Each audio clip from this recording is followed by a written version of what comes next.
Ayo, segera download Quran Tadabbur, tafsir dalam genggaman Anda. Bismillahirrahmanirrahim. Assalamualaikum warahmatullahi wabarakatuh. Alhamdulillahi ala ihsani wa syukru lahu ala taufiqihi wa amtinani wa asyhadu an la ilaha illallah wahdahu la syarika lahu ta'ziman li sya'nihi wa asyhadu anna Muhammadan abduhu wa rasuluhu da'ila ridwani. Allahumma salli alaihi wa ala alihi wa ashabihi wa ikhwani. Para jamaah Masjid Astra Jakarta Utara Sunter yang dirahmati oleh Allah Subhanahu wa taala, kita lanjutkan bahasan kita tentang sejarah para sahabat ya yang mulia, yang mereka adalah murid-murid langsung Rasulullah sallallahu alaihi wasallam. Mereka adalah para pejuang yang dengan jasa mereka sampailah sunnah-sunnah Nabi dan juga Al-Quranul Karim kepada kita semuanya ya. Di antara sahabat yang akan kita singgung tentang kemuliaannya pada hari ini adalah Anas bin Malik radhiyallahu taala anhu, yang dikenal dengan khadimu Rasulillah, yaitu pembantunya Rasulullah sallallahu alaihi wasallam, yang diberi umur yang panjang, dan kalau tidak salah beliau wafat sekitar berumur 100 tahun atau 102 tahun atau 103 tahun radhiyallahu taala anhu. Adapun kisah beliau akan kita sampaikan ya. Sebelum kita menyampaikan tentang kisah beliau, kita ingin menyebutkan tentang nasab dari Anas bin Malik radhiyallahu taala anhu. Anas bin Malik radhiyallahu taala anhu, Malik yaitu bin Nadhr ya. Nadhr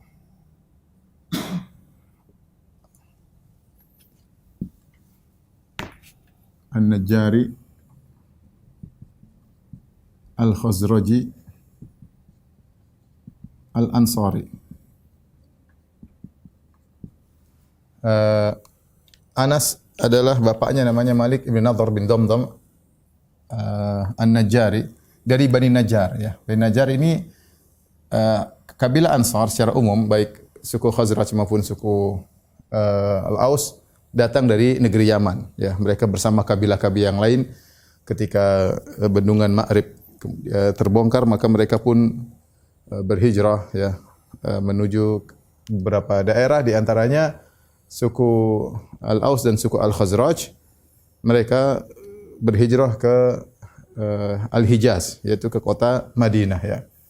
Dan di antara dari suku Khazraj adalah Bani Najjar. Bani Najjar adalah punya hubungan erat dengan Nabi sallallahu alaihi wasallam ya. Karena kita belajar sirah Nabi sallallahu alaihi wasallam, kita Rasulullah sallallahu namanya Muhammad bin Abdullah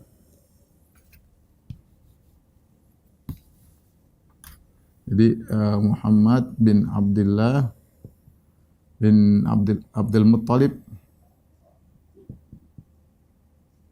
bin Hashim ya, bin Abdi Manaf.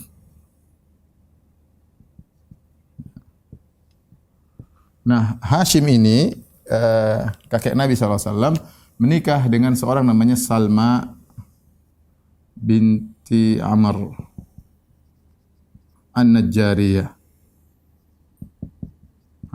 Nah, jadi Rasulullah SAW kalau Bani Najjar disebut dengan akhwal Nabi SAW. Akhwal itu adalah saudara dari ibu, saudara om-om dari ibu. Kalau dari bapak namanya a'mam atau ammi, itu kalau khali. Karena kakek Nabi Hashim ya bin Abdi Manaf, ketika dia pergi berdagang di negeri Syam, dia mampir ke kota Madinah, dia menikah dengan seorang namanya Salma binti Amr ya. Salma binti Amr. Kemudian akhirnya punya anak namanya Syaibah, yaitu Abdul Muttalib ya. Oleh karenanya keluarga Bani Najjar dikenal dengan akhwal Nabi sallallahu alaihi wasallam karena datang dari neneknya, dari sisi ibu ya. Maka Nabi sallallahu alaihi wasallam punya hubungan dekat dengan Bani Najjar. Demikian juga ketika Nabi sallallahu alaihi wasallam meninggalkan Kuba kemudian menuju ke kota Madinah, pusat kota Madinah untuk membangun masjid, Nabi sallallahu alaihi wasallam akhirnya ontanya kemudian nderem di areal Bani Najjar, milik dua anak yatim yang juga dari Bani Najjar. Dan Nabi SAW pun nginap di rumahnya Abu Ayyub Al-Ansari dan dia juga dari Bani Najjar. Jadi makanya Rasulullah SAW mengatakan khairu duril ansar, ya, Banu Najjar. Kata Nabi SAW, sebaik-baik kabilah di kaum Ansar adalah dari Bani Najjar yang punya hubungan kekerabatan dengan Nabi SAW. Dan kita tahu ternyata Anas bin Malik dari Bani Najjar dan dari suku Al-Khazraj dan Al-Ansar. Taib, bapaknya Malik bin Nadhr, ya, benci sama ibunya. Jadi ibunya siapa ibunya?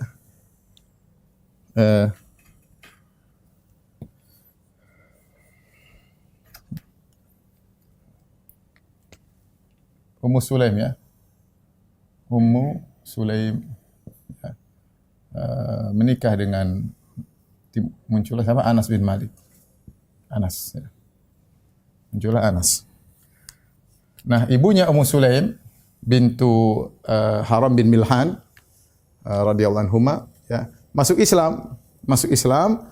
Rupanya bapaknya Anas tidak suka dengan Ummu Sulaim yang masuk Islam. Bapaknya Anas, Malik bin Nadhr, maka dia pun disebut minggat pergi ke negeri Syam dan meninggal di sana dalam kondisi musyrik. Jadi Malik bin Nadhr meninggal dalam kondisi musyrik, bapaknya Anas. Setelah itu Ummu Sulaim menikah dengan Abu Talhah Al-Ansari, ya. Dengan Abu Talhah.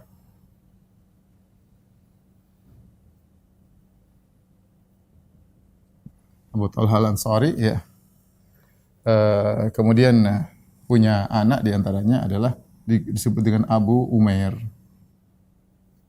Abu Umair. Malik, ya, punya anak dari istri yang lain, ya, namanya Al-Bara bin Malik.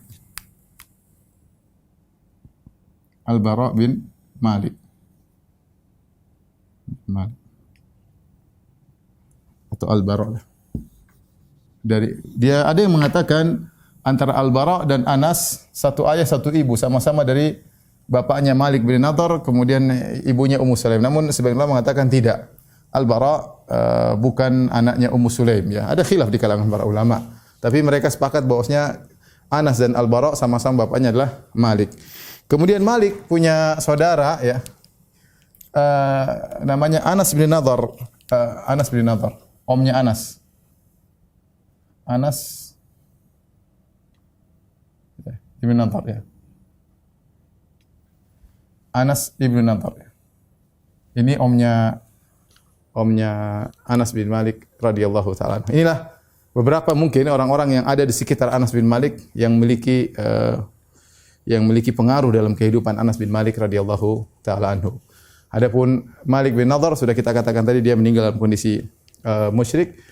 Adapun Anas bin Nadhr, omnya Anas bin Malik radhiyallahu anhu, adalah seorang pahlawan yang mati syahid dalam perang Uhud, ya. Ketika dia tidak ikut serta dalam perang Badar, maka dia mengatakan, kalau Allah berikan saya kesempatan lagi untuk ikut perang, maka saya akan perlihatkan kepada Allah bagaimana saya berperang. Akhirnya dia diberi kesempatan ikut perang Uhud.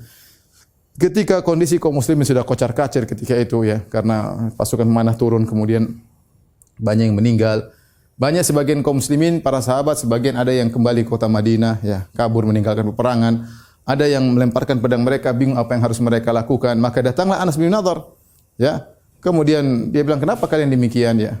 Bilang, percuma, Muhammad SAW sudah meninggal dunia. Maka Anas mengatakan, kalau begitu kita meninggal bersama Rasulullah SAW. Kemudian dia mengatakan, inilah ajidu rihal jannah min kibali Uhud. Sungguh aku mencium, ya, aroma wanginya surga dari arah gunung Uhud. Maka dia pun masuk dalam pertempuran, akhirnya meninggal dunia, ya. Terlalu banyak luka di tubuhnya sampai tidak dikenal tubuhnya kecuali adiknya atau kakaknya Rubaiyah bintu Nadhr, tantenya Anas, tahu ini kakakku, ya. Dia dari mana? Dari jari-jarinya, karena sudah tubuhnya tidak dikenal lagi, tubuhnya, badan semua tercincang. Tapi saudari perempuannya tahu, dari sisi dilihat dari jari-jarinya, ini adalah jari-jarinya Anas bin Nadhr. Anas bin Nadhr ini yang disebutkan oleh para ulama ketika membahas tentang hadisul wali, dialah salah seorang dari wali-wali Allah Subhanahu wa taala yang kata Nabi sallallahu alaihi wasallam, inna min ibadillah man law aqsama 'ala Allah la abarrahu. Sungguhnya di antara hamba-hamba Allah kalau ada yang bersumpah maka Allah akan mengabulkan permohonannya. Di antaranya adalah Anas bin Nadhr. Suatu hari Rubayy binti An-Nadhr kasarat thaniyata jariyah. Dia mematahkan gigi seorang wanita yang lain ya. Maka keluarganya pun menuntut qisas bahwasanya Rubayy juga harus dipatahkan giginya. Maka akhirnya keluarga dari wanita tersebut mengadu kepada Nabi sallallahu alaihi wasallam dan akhirnya Rasulullah SAW memutuskan qisas. Ya sebagaimana Rubayy saudarinya Anas bin Nadhr mematahkan gigi dari perempuan tersebut, maka giginya Rubayy juga harus dipatahkan. Maka sampailah kepada Anas. Maka Anas ketika dikabarkan bahwasanya Rubayy ya akan dipatahkan giginya, maka dia pun mengatakan wallahi inna thaniyataha lan tuksar. Demi Allah giginya tidak akan dipatahkan. Rasulullah mengatakan, "Ya Anas, al-qisas." Wahai Anas bin Nadhr, kita sudah putuskan, keluarganya tidak mau maafkan. Keluarganya tidak mau maafkan, maka harus dikisas, harus dipatahkan gigi daripada Rubayy. Kata Anas, "Wallahi, demi Allah tidak akan dipatahkan." Dia ngomong begitu di hadapan Nabi. Bukan dia menolak perkataan Nabi, tapi dia yakin kepada Allah bahwasanya adiknya tidak akan dipatahkan giginya. Subhanallah, setelah dia bersumpah demi Allah, ternyata keluarga wanita itu berubah. Akhirnya dia pun maafkan. Tidak jadi mengkisos Rubayy. Maka Nabi mengomentari, sungguh di antara hamba-hamba Allah ada yang kalau bersumpah Allah akan kabulkan sumpahnya. Di antaranya Anas bin Nadhr radhiyallahu anhu, omnya Anas bin Malik radhiyallahu taala anhu ya. Adapun Al-Bara bin Malik, pahlawan yang sangat terkenal, jagoan, saking sangat pemberani sampai-sampai ketika di zaman Umar bin Khattab radhiyallahu anhu, sampai-sampai Umar berkata kepada para pasukan, kalau kalian ada Al-Bara bin Malik jangan jadikan dia sebagai pemimpin perang. Kenapa? Dia orang yang nekat. Kalau dia bawa pasukan itu bisa mendatangkan mahlakah, yaitu dia akan bawa pasukan sampai kepada tempat-tempat yang sulit dan khawatir pasukan akan tewas, tidak kuat mengikuti cara perangnya. Dialah Al-Bara bin Malik. Dia ini yang nekat ketika dalam perang Hadiqatul Yamamah ketika melawan Musailimah Al-Kadzdzab. Ketika melawan Musailimah Al-Kadzdzab, peperangan yang dipimpin oleh Khalid bin Walid melawan Musailimah Al-Kadzdzab, dan waktu itu mereka jumlahnya sekitar 40.000 orang atau 50.000 orang, dan peperangan sangat sulit sehingga banyak dari kaum muslimin yang berguguran dan mereka tidak bisa menembus bentengnya Musailimah Al-Kadzdzab. Siapa yang hebat ketika itu bisa menembus benteng Musailimah Al-Kadzdzab? Dialah Al-Bara bin Malik. Ketika itu orang tidak bisa masuk, tidak bisa menembus, sementara anak panah menghujani mereka. Maka Al-Bara bin Malik mengatakan kepada teman-temannya, tolong angkat saya. Diletakkanlah di atas turs, di atas semacam perisai. Kemudian perisai tersebut diangkat pakai tombak mereka. Diangkat baru dilemparkan masuk dalam benteng, dan dia sendirian. Dia mau masuk dari dalam, dia ingin buka pintu dari dalam. Nekat luar biasa. Ini siapa namanya? Al-Bara bin Malik, ya, radhiyallahu anhu, saudaranya Anas, saudara seayah. Maka kaum muslimin pun melempar dia, kemudian dia masuk ke dalam sendirian. Kemudian tiba-tiba pokoknya dia nekat berperang situ, akhirnya pintu bisa terbuka. Ketika mereka masuk, mereka sudah lihat banyak orang yang tewas dibunuh oleh dia, tetapi dia badannya penuh dengan luka. Dialah Al-Bara bin Malik radhiyallahu anhu. Sampai begitu Khalid bin Walid menghormati jasa dia, sampai Khalid bin Walid ikut merawat Al-Bara bin Malik, menunggunya sampai dia sembuh. Ya. Kenapa? Dia nekat sendirian masuk dalam benteng tersebut, dan dia bisa buka pintu benteng dari dalam. Dialah Al-Bara bin Malik radhiyallahu taala anhu ya. Dan dia sempat menolong Anas bin Malik ketika dalam perang Tustar ya. Anas bin Malik ketika itu ada musuh dari Persia menggunakan semacam alat berupa rantai yang dipanaskan, yang kemudian ketika itu di rantai tersebut ada semacam besi, di ujungnya bisa membawa menggeret kaum muslimin. Di antaranya Anas bin Malik kegeret.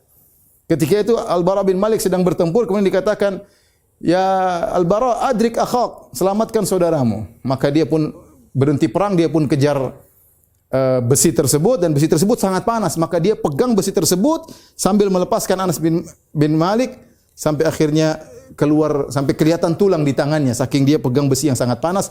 Sementara dagingnya lepas gara-gara panas dari besi tersebut, dan dialah Al-Bara bin Malik radhiyallahu anhu yang sangat hebat dalam peperangan.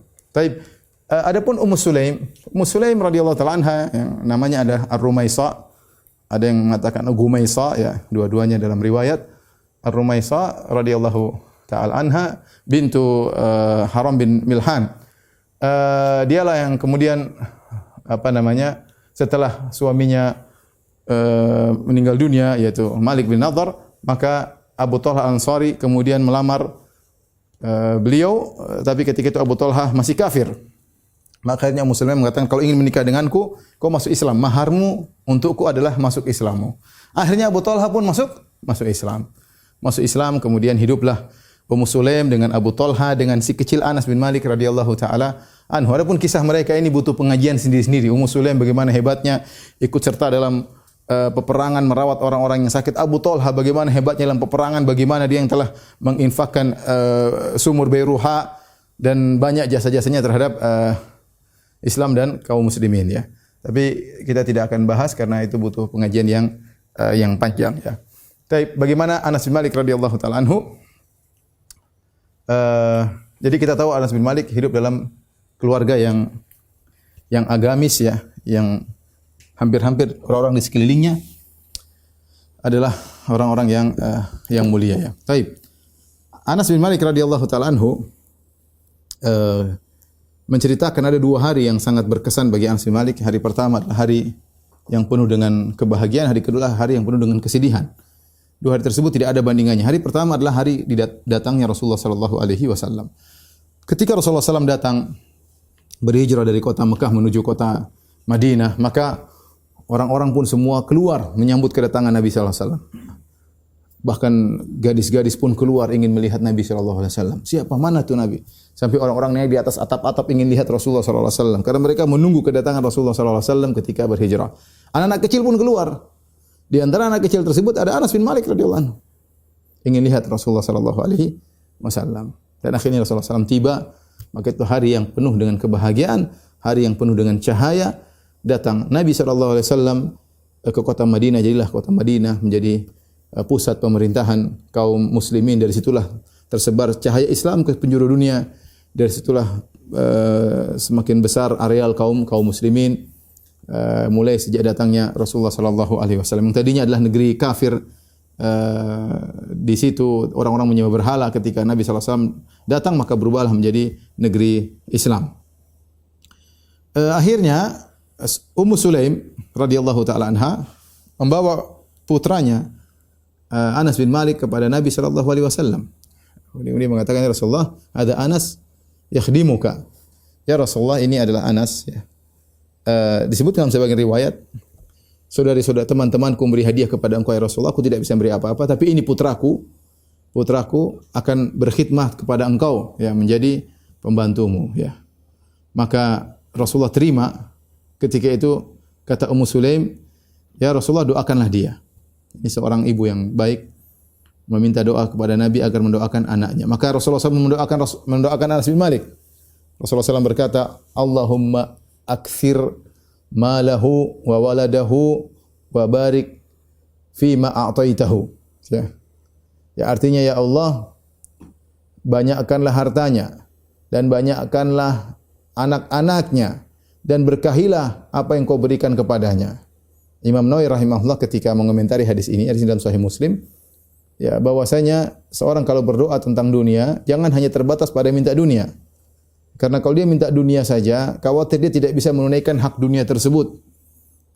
Mungkin dia lalai dari bersedekah, mungkin dia lalai dari membayar zakat, mungkin dia tidak bisa memberikan hak-hak orang yang harus dia berikan haknya. Maka hendaknya minta keberkahan.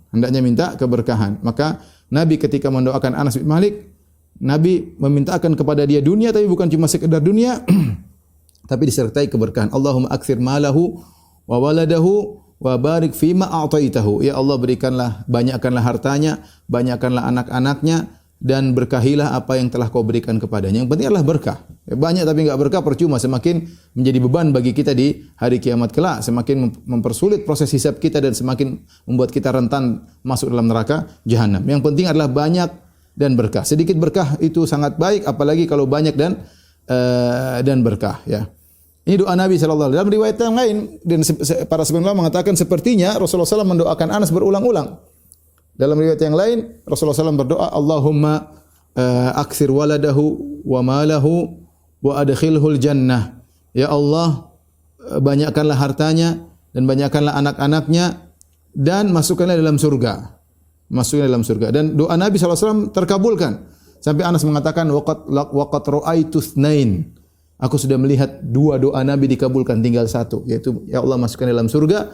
Kata Anas wa arju ats-tsalitsah, dan aku berharap yang ketiga ini aku akan dikabulkan, yaitu masuk surga. Karenanya di kemudian hari, kemudian Anas diberi berkah oleh Allah Subhanahu wa taala dengan luar biasa ya.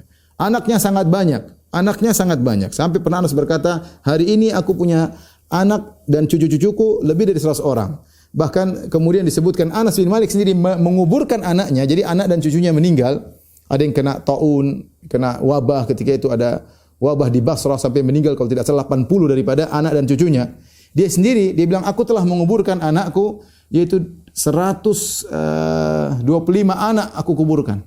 Masih ada lagi. Disebutkan Anas bin Malik punya anak 80 orang. Dia sendiri punya anak 80 orang, laki-laki sekitar 70 sekian, perempuan sekian. Digabung dengan cucunya sangat banyak. Dia saja ketika masih hidup dia menguburkan anak dan cucunya 125 orang. Anaknya sangat banyak. Kemudian hartanya sangat banyak sampai dia punya kosar berapa kosar ya, semacam rumah mewah ya. Maksudnya tempat tinggal dia ya. Sampai disebutkan bagaimana Anas bin Malik radhiyallahu anhu di musim kemarau datang awan kemudian menghujani kebunnya. Sampai Anas bin Malik mengatakan, "Kebunku sampai panen 2 kali dan itu hanya terjadi pada kebunku. Semua orang kebunnya tidak ada yang seperti kebunnya Anas bin Malik, sampai dalam setahun panen 2 kali. Sampai dalam setahun panen 2 kali ya." Dan itu adalah berkat doa Nabi sallallahu alaihi wasallam. Makanya Anas mengatakan, "Laqad ra'aitul itsnain," aku telah melihat dua doa Nabi dikabulkan. Tinggal 1 yang belum. Kata Anas, "Wa arju tsalitsa," dan aku berharap doa Nabi yang ketiga, yaitu Allahumma adkhilhul jannah, ya Allah masukkan dalam surga. Aku berharap doa Nabi tersebut juga dikabulkan di kemudian hari. Maka mulailah Anas bin Malik kemudian tinggal bersama Nabi sallallahu alaihi wasallam, menjadi pembantu Nabi sallallahu alaihi wasallam. Maksudnya pembantu apa? Ya memenuhi segala kebutuhan Nabi, pembantu. Nabi kemana-mana yang bawakan mungkin tongkatnya Nabi, bawakan kalau Nabi buang hajat dia yang bawakan embernya Nabi. Kalau Nabi datang dia siapkan misalnya tempat duduk Nabi, ya dia pokoknya siapin semua, namanya pembantu, mengikuti Nabi kemana-mana. Ya, menyiapkan apa yang diperlukan oleh Nabi sallallahu alaihi wasallam. Anas bin Malik ya. Ya, dan dia menemani Nabi sallallahu alaihi wasallam sekitar 10 tahun. Anas bin Malik ketika dijadikan pembantu oleh ibunya kepada Nabi sallallahu alaihi wasallam umurnya sekitar 10 tahun. Umurnya sekitar 10 tahun. Jadi Anas bin Malik lahir kira-kira 10 tahun sebelum hijrah ya. Ketika ketemu dengan Nabi umurnya sekitar 10 tahun. Makanya ketika perang Badar, perang Uhud dia tidak bisa ikut, ditolak. Dia hanya bisa ikut dalam perang Khandaq. Itu berarti di perang Khandaq umurnya sekitar 14 atau 15 tahun. 14 atau 15 tahun kelima Hijriah ya. Tahun kelima Hijriah perang Khandaq. Ada yang mengatakan 4 Hijriah. Jadi ketika dia di pembantu Nabi umurnya masih 10 tahun. Kemudian dia wafat ketika tahun 92 Hijriah. Jadi umurnya sekitar 102 atau 103 tahun Anas bin Malik radhiyallahu taala anhu ketika wafat. Baik. Maka mulailah Anas bin Malik melayani Nabi sallallahu alaihi wasallam ya. Dan kita tahu namanya pembantu tidak selalu bisa menyenangkan majikan ya, apalagi masih kecil terkadang kurang paham atau terkadang masih ada nakal-nakalnya sedikit ya. Makanya Anas bin Malik cerita ya. Anna Nabi sallallahu alaihi wasallam ahsanun nasi ma ra'aitu ahadan ahsanan nasi khuluqan min Nabi sallallahu alaihi wasallam. Aku tidak pernah melihat ada orang yang akhlaknya terbaik seperti Rasulullah. Itu kana ahsanan nasi khuluqan. Rasulullah adalah orang yang paling baik akhlaknya. Anas mengatakan. Wa kana qad arsalani fi hajah. Suatu hari Rasulullah SAW mengirimku, menugaskan aku ada satu keperluan. Yaitu Rasulullah berkata, "Wahai pergilah, wahai Anas." Ketika Rasulullah mengatakan, "Anas pergilah," ini dalam Sahih Muslim, maka Anas berkata, "Wallahi la adhab," demi Allah aku tidak akan pergi. Maksudnya Anas masih kecil, masih umur 10 tahun. Nabi mengatakan, "Nas," misalnya kalau bahasa kita, "Anas tolong pergi ke sana." Kata Anas, "Wallahi la adhab." Tidak, demi Allah saya tidak akan pergi. Wa fi nafsi sa'adhab. Kata Anas, tapi dalam hatiku saya akan pergi. Ya cuma namanya dia anak-anak, ya mungkin dia bercanda sama Nabi SAW. Bahkan dia bukan tidak mengatakan saya tidak mau pergi. Nabi, bahkan dia mengatakan demi Allah saya tidak akan pergi. Akhirnya dia pergi.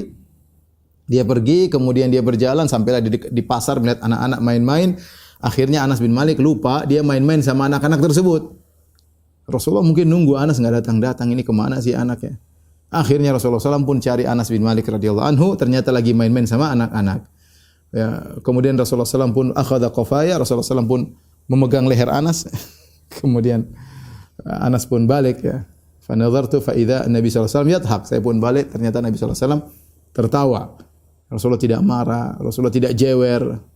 Dan ini menakjubkan. Rasulullah SAW mengatakan, ya Unais itu maksudnya panggilan sayang. Harusnya Anas dipanggil Unais. Ya Unais, adhabta min haitsu amartuka? Apakah kau sudah pergi sebagaimana aku perintahkan? Ya tentunya tidaklah. Tapi Rasulullah tanya. Dia mengatakan, adhab ya Rasulullah, sekarang aku akan pergi. Maksudnya Rasulullah SAW tidak marah. Bayangkan Nabi bukan orang pengangguran. Nabi orang sibuk ya. Ada keperluan nunggu Anas enggak datang-datang ya. Akhirnya Nabi sendiri yang cari. Nabi tidak suruh orang cari. Coba lihat Anas di mana. Nabi sendiri cari. Karena Nabi mungkin ada punya tujuan untuk mendidik Anas bin Malik, si kecil Anas bin Malik yang ke depan akan menjadi orang hebat, pahlawan Islam, pembawa ajaran-ajaran Islam. Maka Nabi pergi sendiri mencari Anas bin Malik.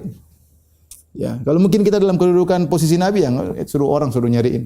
Kita kan kepala negara ya. Tidak, Nabi cari sendiri sampai kemana, ke sini sampai ke pasar, ketemu Anas bin Malik lagi main-main.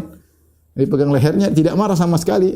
Kalau kita mungkin, ke sini, Anas Rasulullah tidak ya. Makanya Anas bin Malik membuka di sini dengan mengatakan, kana Nabi sallallahu alaihi wasallam ahsanan nasi khuluqan. Rasulullah SAW adalah orang yang paling baik akhlaknya. Ini tidak marah sama sekali. Kemudian Anas pun pergi menjalankan perintah Nabi. Kemudian Anas di akhir hadis mengatakan, laqad khadimtu Rasulullah sallallahu alaihi wasallam 9 sinin aw 10 sinin. Sungguh aku telah menjadi pembantu Nabi sallallahu alaihi wasallam 9 tahun atau 10 tahun bersama Nabi sallallahu alaihi wasallam. Ma qala li syai'an fa'altuhu hal taraktahu aw syai'in lam af'aluhu hal fa'altahu. Dan Nabi selama 9 tahun 10 tahun tidak pernah mengomentari aku. Ada suatu aku yang salah kerjakan, Nabi tidak pernah berkata, "Kenapa kau kerjakan demikian? Kenapa tidak kau tinggalkan perbuatan itu?" Dan sebaliknya kalau aku tidak melakukan sesuatu yang salah, aku harusnya kerja, aku tidak kerja, Nabi juga tidak pernah berkata, "Hal fa'alta?" Kenapa kau tidak kerjakan? Rasulullah tidak pernah. Jadi kalau Rasulullah cara tegur tidak dengan mencela. Kenapa kau enggak begini? Kenapa kau enggak begini? Ya, makanya saya ketika membahas hadis saya bilang, ini di antara contoh bahwasanya akhlak Nabi sallallahu alaihi wasallam adalah mukjizat. Akhlak Nabi adalah mukjizat. Bagaimana muamalah dia terhadap pembantu bisa seperti ini, luar biasa. Kalau ada orang mungkin ramah sama pembantunya, mungkin seminggu, 2 minggu, tapi 9 tahun tidak pernah marah, itu mustahil. Mustahil. Ya. Bagaimana Nabi SAW bisa bertahan sama Anas yang tadi disuruh pergi ke sana, wallahi demi Allah saya tidak mau pergi, tapi Nabi tidak marah. Ya. Salah melakukan pekerjaan terjadi, namanya pembantu, tidak ada yang sempurna. Salah melakukan pekerjaan, harusnya dikerjakan, tidak dikerjakan, harusnya ditinggalkan malah dikerjakan, dan Nabi semuanya tidak pernah berkata, kenapa kau tidak begini, kenapa kau begini, enggak. Bahkan dalam sebagian riwayat Anas mengatakan, ma qala li uffan, yaitu Nabi tidak pernah berkata kepadaku tidak pernah marah sama Anas bin Malik radhiyallahu taala anhu. Ini yang menjadikan Anas bin Malik sangat sayang dan sangat cinta kepada Rasulullah sallallahu alaihi wasallam. Sangat cinta kepada Nabi sallallahu alaihi wasallam. Sampai-sampai dalam riwayat Anas mengatakan setelah Rasulullah SAW meninggal, kata Anas bin Malik, "Ra'aitu habibi," aku melihat kekasihku Rasulullah SAW setiap malam. Rasulullah mendatangi Anas bin Malik setiap malam dalam mimpinya, dan Rasulullah telah berkata, "Man ra'ani fil manami faqad ra'ani, fa inna syaitana la yatamatsalu bi." Siapa yang lihat aku dalam mimpi, sungguh dia telah melihatku, karena syaitan tidak bisa meniruku. Seakan-akan Rasulullah SAW menghargai Anas bin Malik, ya. Sampai-sampai setiap malam Anas bin Malik melihat Rasulullah sallallahu alaihi wasallam, tentu dengan kehendak Allah Subhanahu wa taala. Setiap hari dia bertemu dengan Nabi sallallahu alaihi wasallam dalam mimpinya, menunjukkan betapa cintanya kepada Nabi sallallahu alaihi wasallam, betapa kerinduannya kepada Nabi sallallahu alaihi wasallam. Ya, dan kalau Anas bilang saya ketemu Nabi, Anas tahu betul siapa Nabi sallallahu alaihi wasallam, bukan sekedar ngaku-ngaku ketemu Nabi, ya. Ini Anas bin Malik benar ketemu Nabi sallallahu alaihi wasallam dalam mimpinya. Dan benar-benar Nabi sallallahu alaihi wasallam perhatian sama Anas. Oleh karenanya kalau kita baca hadis-hadis bagaimana Rasulullah SAW perhatian sama Ummu Sulaim, sampai Rasulullah SAW datang ke rumah Anas bin Malik. Ya. Bagaimana seorang majikan main ke rumah pembantu, kemudian Rasulullah SAW pergi ke rumah Anas bin Malik, kemudian juga mereka minta, ya Rasulullah salat di rumah kita. Maka Rasulullah SAW disiapkan semacam sajadah, kemudian Rasulullah SAW salat di rumahnya Anas bin Malik. Ada Anas di belakang, kemudian ada nenek-nenek di belakang, ya salat. Rasulullah perhatian sampai Rasulullah SAW datang ke rumah Anas. Di antaranya Rasulullah SAW ketemu dengan Abu Umair. Abu Umair tadi anaknya Abu Talha dengan Ummu Sulaim, adik tirinya Anas bin Malik. Ketika itu Abu Umair lagi main-main dengan burung namanya Nugair. Dan burungnya mati. Burungnya mati, maka dia sedih. Rasulullah lihat dia sedih, Rasulullah SAW ajak ngobrol. Kata Rasulullah SAW, "Ya Aba Umair, ma fa'alan Nugair?" Wahai Abu Umair, ada apa gerangan dengan burung musi Nugair? Ya Rasulullah SAW sempatkan untuk menghibur itu anak yang masih kecil. Padahal kata para ulama belum tentu dia paham apa yang diomongkan oleh Nabi sallallahu alaihi wasallam. Tapi Nabi berusaha menurunkan levelnya untuk berbicara dengan anak-anak ya. Ya. Ini menunjukkan perhatian Nabi sallallahu alaihi wasallam terhadap Anas bin Malik radhiyallahu taala anhu. Dia benar-benar dia tahu bagaimana pentingnya memperhatikan Anas bin Malik. Dan ternyata benar di kemudian hari Anas bin Malik menjadi salah seorang al-muksirin fi riwayah, yaitu termasuk para sahabat yang paling banyak meriwayatkan hadis-hadis Nabi. Di antaranya tadi pernah kita sebutkan itu Abu Hurairah radhiyallahu anhu, kemudian Aisyah radhiyallahu taala anha, di antaranya Anas bin Malik radhiyallahu anhu, di antaranya Abu Sa'id Al-Khudri radhiyallahu taala anhu, di antaranya Amr bin Al-As radhiyallahu taala Abdullah bin Amr bin Al-As radhiyallahu taala anhum ajma'in. Intinya Anas bin Malik akhirnya dididik dalam ajaran didikan Rasulullah sallallahu alaihi wasallam. Dan sejak awal Anas bin Malik meskipun tidak ikut dalam pertempuran, tetapi dia ikut serta dalam perang Badar, perang Uhud sebagai pembantu Nabi sallallahu alaihi wasallam. Ketika ada yang bertanya kepada Anas, kau apakah Anda mengikuti perang Badar? Kata, bagaimana aku bisa tidak ikut dalam perang Badar? Ya, artinya dia ikut berkhidmat kepada Nabi dalam perang Badar, tapi benar-benar ikut perang sejak perang Khandaq. Ikut perang dalam perang Khandaq, kemudian perang-perang selanjutnya sampai perang Mu'tah. Anas bin Malik juga ikut perang Hunain. Anas bin Malik juga ikut perang sampai Rasulullah SAW meninggal, dia pun ikut peperangan yang banyak ya. Anas bin Malik radhiyallahu taala anhu.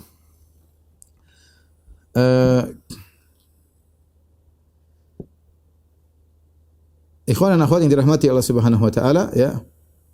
Tadi kita sebutkan bahwasanya hari yang paling bahagia bagi Anas ya, ketika bertemu dengan Nabi sallallahu alaihi wasallam. Masuklah Nabi sallallahu alaihi wasallam dalam kota Madinah, maka Madinah berubah menjadi cahaya terang benderang yang luar biasa. Tadinya berisi dengan kekufuran, kemudian datangnya Nabi sallallahu alaihi wasallam, maka iman di mana-mana. Datanglah orang-orang hebat, ketika itu muncullah orang-orang hebat dengan didikan Nabi sallallahu alaihi wasallam. Lihatlah bagaimana Anas bin Malik radhiyallahu anhu. Lihatlah bagaimana ada namanya Sa'ad bin Mu'adz yang ketika meninggal arsy Ar-Rahman, arsy-nya Allah bergetar karena Sa'ad bin Mu'adz radhiyallahu taala anhu. Lihatlah bagaimana Hanzalah ibn Abi Amir ketika meninggal, kemudian malaikat membandingkan jasadnya. Bagaimana ada seorang sahabat baca Al-Quran sampai-sampai malaikat mau datang mendekati sahabat tersebut. Bagaimana Ubay bin Ka'ab ketika Allah menyuruh kepada Nabi untuk ya menyampaikan salam kepada Ubay bin Ka'ab radhiyallahu taala anhu, dan keluar generasi hebat yang luar biasa di kota Madinah sejak datangnya Rasulullah sallallahu alaihi wasallam. Oleh karenanya datangnya Nabi sallallahu alaihi wasallam merupakan hari yang terindah bagi Anas bin Malik radhiyallahu taala anhu. Dan Anas bin Malik ketika menjadi pembantu Nabi sallallahu alaihi wasallam ya. Anas bin Malik adalah pembantu yang amanah. Dia tentunya jadi pembantu, dia akan melihat banyak hal dari Nabi sallallahu alaihi wasallam. Ya. Dan kalau ada rahasia dia tidak akan ceritakan kepada siapapun. Ada Rasulullah sampaikan rahasia dia tidak akan ceritakan kepada siapapun. Oleh karena padahal dia masih kecil. Dia kan jadi pembantu sejak umur 10 sampai sekitar umur 21 ya, sampai umur 20-an kira-kira. Ya, umur 20-an. Jadi 10 tahun, sekitar 10 tahun menjadi pembantu Nabi sallallahu alaihi wasallam ya. Dalam satu hadis Anas berkata, "Asarra ilayya Rasulullah sallallahu sirran." Rasulullah sallallahu menyampaikan rahasia kepadaku. "Fama akhbartu bihi ahadan." Aku tidak pernah menyampaikan kepada siapapun. "Wa laqad sa'alatni anhu Ummu Sulaim." Ibuku Ummu Sulaim pernah bertanya kepadaku tentang rahasia tersebut. "Fama akhbartuha bihi." Aku tidak kabarkan kepada dia sedikit pun tentang rahasia tersebut. Mungkin Ummu Sulaim menyangka itu bukan suatu rahasia. Ketika Anas menyatakan rahasia, maka Ummu Sulaim tidak bertanya lagi. Ya. Anas pernah berkata, diriwayatkan dari muridnya Thabit Al-Bunani, ya. Thabit Al-Bunani, ya, dia berkata, "Ata Qala Anas berkata, "Ata alayya Rasulullah sallallahu alaihi wasallam wa ana al'ab ma'al ghilman." Rasulullah sallam datang kepadaku ya, dan aku sedang bermain-main dengan anak-anak. Anak masih kecil main-main, pembantu tapi suka main-main. Fa sallama alaina. Ya. Maka Rasulullah beri salam kepadaku. Fa ba'athani ila hajatin. Kemudian Rasulullah sallam mengutusku ada suatu keperluan. Fa abta'tu ala ummi, maka aku pun terlambat pulang kepada ibuku. Falamma ji'tu qalat, tatkala aku datang ibuku bertanya, "Ma habasaka? Apa yang membuat kau terlambat datang?" Qultu ba'athani Rasulullah sallallahu alaihi wasallam li hajatin. Rasulullah tadi mengutus aku ada keperluan, sesuatu keperluan. Qalat, ibunya bertanya, "Ma hajatuhu? Apa keperluan Nabi sallallahu alaihi wasallam?" Qultu innaha sir, ini rahasia. Qalat, "La tuhadditsanna bi sirri Rasulullah sallallahu alaihi wasallam ahadan, la tuhadditsanna bi sirri Rasulullah sallallahu alaihi wasallam ahadan." Kata ibunya, "Wahai putraku Anas, jangan kau ceritakan rahasia Nabi kepada siapapun." Qala Anas, "Wallahi law haddathtu bihi ahadan la haddathtuka ya Thabit." Kata Anas, "Demi Allah kalau saya ingin menyampaikan rahasia Nabi, saya akan sampaikan kepada engkau hai muridku Thabit Al-Bunani." Ya. Dan oleh karenanya Anas karena sering bersama dengan Nabi sallallahu alaihi wasallam ada hal-hal yang tidak diriwayatkan sama yang lainnya ya, tapi Anas meriwayatkan. Contoh bagaimana Rasulullah sallam ya mampu untuk menggauli istrinya dalam sekali jalan ya. Dalam Sahih Bukhari dan Sahih Muslim, dalam Sahih Bukhari dari Qatadah dia mengatakan haddatsana Anas bin Malik qala. Anas bin Malik berkata, "Kana Nabi sallallahu alaihi wasallam yaduru ala nisa'ihi fi sa'atil wahidah." Rasulullah sallallahu alaihi wasallam menggauli mengelilingi istrinya dalam sekali waktu, minal lail wan nahar, terkadang di malam hari, terkadang di siang hari. Wa ya ihda asyarah, dan ada 11 wanita. Itu 9 istri, kemudian ada juga budak Nabi sallallahu alaihi wasallam. Ya, sekali jalan Rasulullah SAW menggauli mereka seluruhnya. Qala qultu li Anas, aw kana yutiquhu? Kata Qatadah, "Wahai Anas, apakah Nabi mampu melakukannya?" Qala kunna natahaddatsu annahu u'tiya quwwata 30. Kami para sahabat pernah ngobrol bahwasanya Nabi sallallahu alaihi wasallam diberikan kekuatan 30 orang. Ya.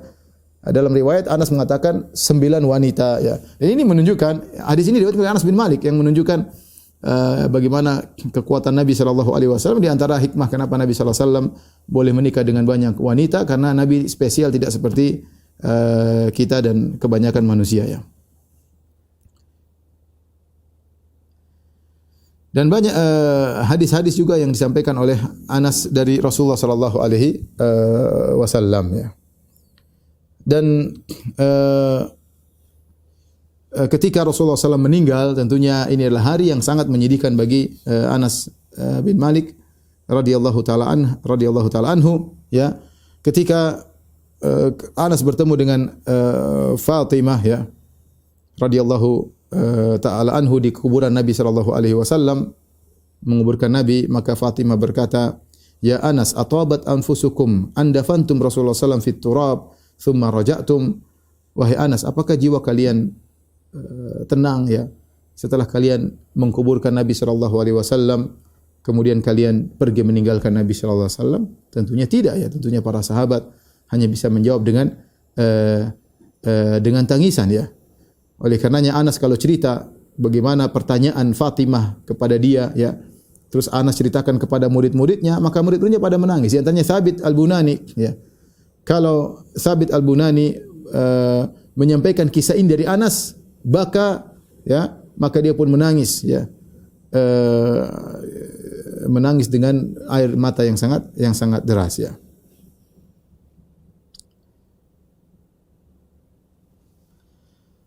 Taib ikhwan dan akhwat yang dirahmati Allah Subhanahu wa taala. Inilah kehidupan Nabi sallallahu alaihi wasallam ya bersama Anas bin Malik, dan Anas sangat mencintai Nabi sallallahu alaihi wasallam, dilihat dari bagaimana dia mempraktikkan sunnah-sunnah Nabi sallallahu alaihi wasallam ya.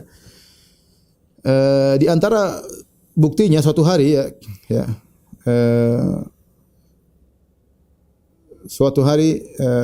ada seorang datang, hadis yang ma'ruf, ada seorang Arab Badui datang kepada Nabi sallallahu alaihi wasallam. Hadis ini diriwayatkan oleh Anas bin Malik radhiyallahu taala anhu. Tiba-tiba ada seorang Arab Badui berkata, "Ya Rasulullah, mata sa'ah?" Ya Rasulullah, kapan tiba hari kiamat? Maka Rasulullah SAW balik bertanya, "Wa madza a'datta laha?" Apa yang kau siapkan untuk bertemu hari tersebut? Orang Arab Badui berkata, "La syai'." Aku tidak menyiapkan diriku untuk bertemu, aku tidak menyiapkan sesuatu untuk bertemu dengan hari kiamat. illa anni uhibbullah wa rasulah. Hanya saja aku cinta kepada Allah Rasulnya. Maka Rasulullah SAW berkata, anta ma'aman ahbabta. Sungguhnya engkau bersama orang yang kau cintai. Anas berkata, perhatikan kata Anas, fama farihna bi syai'in farahana bi qaulin Nabi sallallahu alaihi wasallam anta man ma'aman ahbabta. Kami tidak pernah gembira setelah gembiranya kami masuk Islam seperti gembiranya kami mendengar sabda Nabi anta ma'aman ahbabta. Sungguhnya engkau akan dikumpulkan bersama orang yang kau cintai. Ini adalah kabar yang sangat gembira. Seorang dikumpulkan orang yang dia cintai. Maka Anas berkata, fa ana uhibbun Nabi. Ketahuilah aku cinta kepada Nabi sallallahu alaihi wasallam. Wa Abu Bakar, aku cinta kepada Abu Bakar. Wa Umar, aku cinta kepada Umar. Wa arju an akuna ma'ahum bi hubbi iyyahum. Dan aku berharap aku bisa berkumpul dengan mereka, dengan Nabi, dengan Abu Bakar, dengan Umar karena kecintaanku kepada mereka. Wa illam a'mal bimithli a'malihim, meskipun aku tidak bisa beramal soleh seperti mereka. Ya. Siapa yang bisa seperti Abu Bakar? Siapa yang bisa seperti Umar? Ya, Anas ngaku dia tidak bisa seperti mereka. Tapi Anas berharap dengan cintanya Anas kepada mereka, bersama cinta kepada Nabi, kepada Abu Bakar, kepada Umar, maka dia akan dikumpulkan oleh Allah karena kecintaan dia kepada mereka orang-orang hebat tersebut. Ya. Dan Anas berusaha ya menjalankan apa yang dipraktikkan oleh Nabi sallallahu alaihi wasallam. Perhatikan kata Sayyar, dia berkata, kuntu amshi ma'a Thabit al-Bunani. Suatu hari aku berjalan bersama Thabit al-Bunani. Thabit al-Bunani itu muridnya Anas. Muridnya Anas banyak ya, sampai disebutkan ada 200 orang meriwayatkan dari Anas ya. Kuntu amshi ma'a Thabit al-Bunani. Aku berjalan bersama Thabit al-Bunani, famarra ala sibyan fasallama alaihim. Maka dia pun melewati anak-anak, kemudian dia beri salam kepada anak-anak.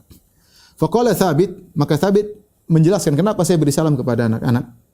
Seharusnya kan anak-anak beri salam kepada orang dewasa. Kata Thabit, kuntu amshi ma'a Anas. Suatu hari aku berjalan sama Anas bin Malik. Famarra ala sibyan fasallama alaihim. Ternyata Anas bin Malik melewati anak-anak, kemudian dia beri salam kepada anak-anak tersebut. Ya. Wa qala Anas, kemudian Anas cerita, kenapa saya beri salam kepada anak-anak? Kuntu ma'a Rasulillah sallallahu alaihi wasallam. Aku suatu hari berjalan bersama Rasulullah sallam, famarra ala sibyan, kemudian Nabi melewati anak-anak, fasallama alaihim. Maka Nabi pun memberi salam kepada mereka ya. Ya, maka Anas pun meniru Nabi sallallahu alaihi wasallam.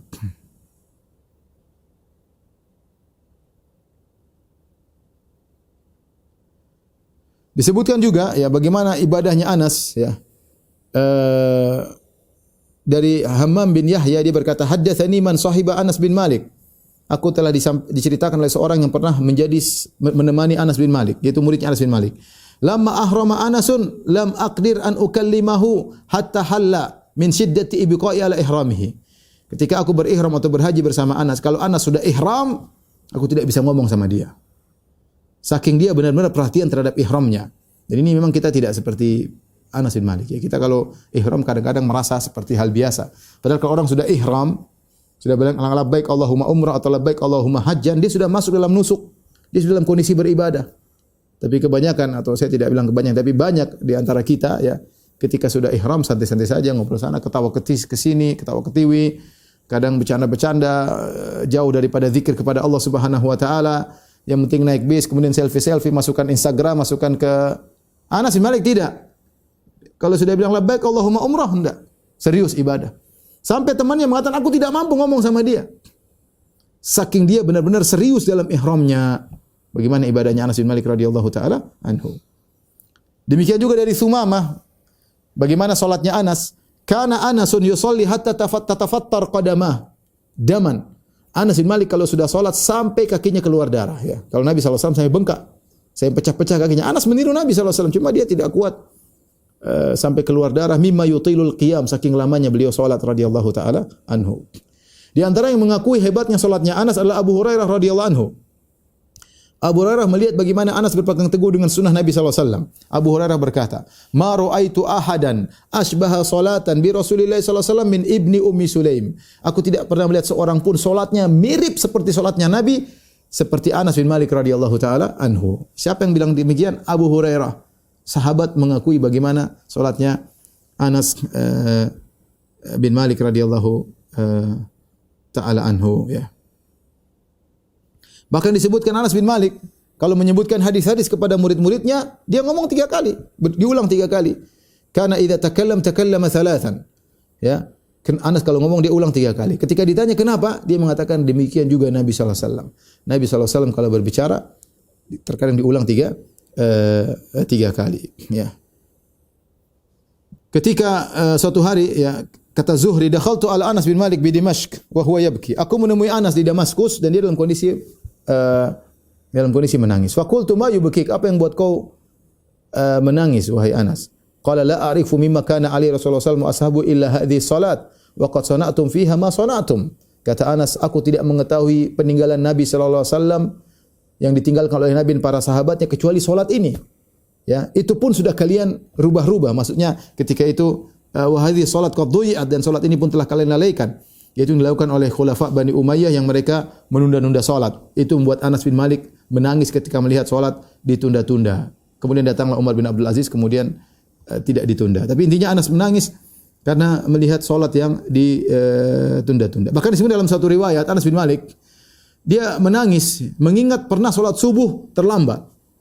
Kapan terjadinya? Ketika dalam perang Tustar, ya, perang yang luar biasa, mereka berusaha untuk masuk dalam benteng Persia. Bahkan mereka, kalau tidak salah, mereka mengepung setahun lebih kalau tidak salah, tidak bisa menembus benteng Persia tersebut. Sampai akhirnya kaum muslimin berhasil menembus di malam hari.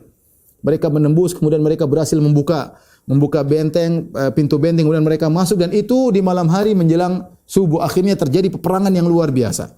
Mereka berperang sampai matahari tinggi, mereka belum salat subuh dan mereka terus berperang. Akhirnya setelah selesai baru mereka salat. Anas bin Malik kalau ingat hal tersebut dia menangis. Artinya ini salat subuh yang dia ketinggalan dan dia menangis gara-gara tersebut. Padahal kita lihat bagaimana para sahabat atau para pasukan ketika itu tidak bisa salat subuh karena ada uzur, karena sedang bertempur, bagaimana salat subuh. Ya, tapi Anas bin Malik pun menangis ketika dia tidak melaksanakan salat subuh pada waktunya. Ya, inilah orang-orang yang bertakwa. Anas bin Malik yang pernah berkata, "Innakum la ta'maluna a'malan, ya, hiya adaku minasy-sya'r." Ya. Wa kunna narahu ala ahdi Rasulullah sallallahu alaihi wasallam minal mubiqat. Sungguh kalian melakukan amalan-amalan yang menurut kalian itu lebih tipis daripada rambut. Yang kalian remehkan.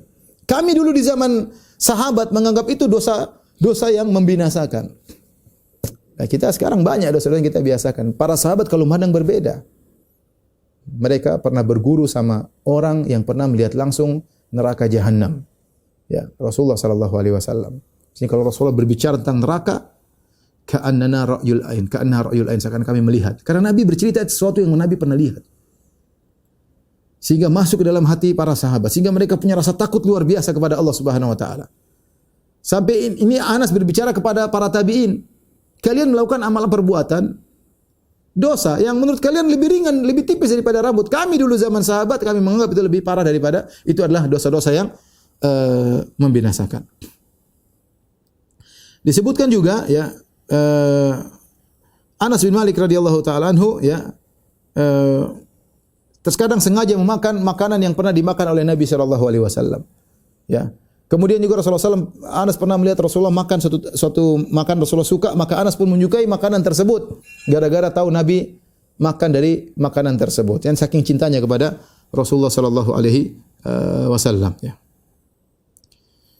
Baik, ikhwan dan akhwat yang dirahmati Allah Subhanahu wa taala, Anas bin Malik setelah Rasulullah SAW meninggal dunia, beliau dipercaya oleh Abu Bakar radhiyallahu anhu dan juga dipercaya oleh Umar bin Khattab, disuruh menjadi penarik zakat di Bahrain, ya.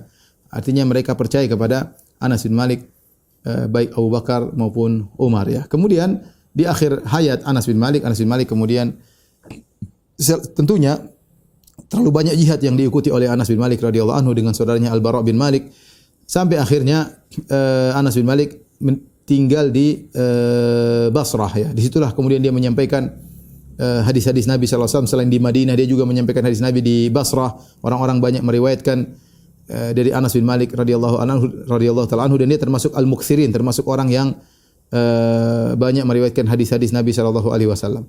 Di akhir hayatnya terjadi fitnah, ya, antara dia dengan Al-Hajjaj bin Yusuf Al-Thaqafi. Al-Hajjaj bin Yusuf Al-Thaqafi adalah gubernur yang ditugaskan oleh Abdul Malik bin Marwan untuk bertugas di Kufa atau di Irak, ya. Di situlah tinggalnya Anas bin Malik radhiyallahu taala anhu, ya. Dan Hajjaj bin Yusuf Ats-Tsaqafi tidak suka dengan Anas bin Malik. Tidak suka dengan Anas bin Malik. Bahkan dia ingin menghina Anas bin Malik radhiyallahu taala anhu ya. Disebutkan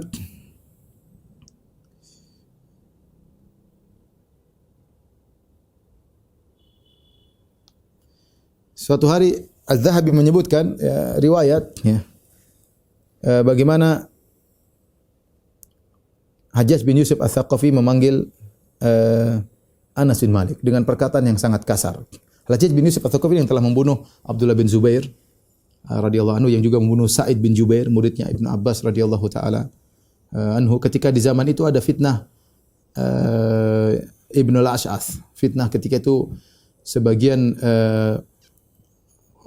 orang-orang yang ahlul qurra, yaitu ahli baca Quran, tidak setuju dengan keputusan Abdul Malik bin Marwan sehingga mereka seakan-akan memberontak. Terjadi kisruh, terjadi akhirnya Hajjaj bin Yusuf Ats-Tsaqafi membunuh mereka seluruhnya. Mereka membunuh, fitnah di zaman itu, zaman fitnah. Dan dia menuduh bahwasanya Anas bin Malik ikut serta. Dia menuduh Anas bin Malik ikut serta. Maka dia panggil Anas bin Malik. Padahal dalam riwayat banyak Anas bin Malik, kita dapati bagaimana murid-muridnya ingin memberontak. Anas bin Malik suruh sabar. Dan Anas bin Malik menyebutkan hadis-hadis dari Nabi sallallahu alaihi wasallam tidak boleh memberontak terhadap Hajjaj bin Yusuf Ats-Tsaqafi. Tapi intinya Hajjaj bin Yusuf Ats-Tsaqafi jengkel sama Anas bin Malik. Dia menuduh bahwasanya Anas bin Malik punya andil dalam terjadinya fitnah pemberontakan tersebut. Maka dia bilang kepada Anas bin Malik, "Ya khabith." Ini perkataan yang sangat kasar, dia mengatakan ya khabith. Ya, kita tahu ada thayyib, ada khabith. Wahai orang yang buruk, bahasa kita kira-kira. Wahai orang yang brengsek, orang yang buruk. Jawalun fil fitan. Wahai orang yang suka ikut serta dalam berbagai macam fitnah. Marratan ma'a Ali. Di zaman Ali sedang perang sama Muawiyah, kau bela Ali. Karena Hajjaj bin Yusuf membela Bani Umayyah. Ya. Dan Utsman dibela oleh Bani Umayyah. Jadi mengatakan, kau di zaman fitnah antara Ali dengan Muawiyah, kau ikut bela Ali. Wa marratan ma'a Ibnu Zubair. Di zaman fitnahnya Ibnu Zubair, Abdullah bin Zubair, kau bela Ibnu Zubair. Sekarang di sini di Irak kau bela Ibnu al-Ash'ath. Ya. Amma walladhi nafsi biyadihi la asta'silannaka kama tusta'salu samghah, ya. Wa la ujarridannaka kama yujarradu ad-dhab. Maka dia bilang, wahai Anas, ya.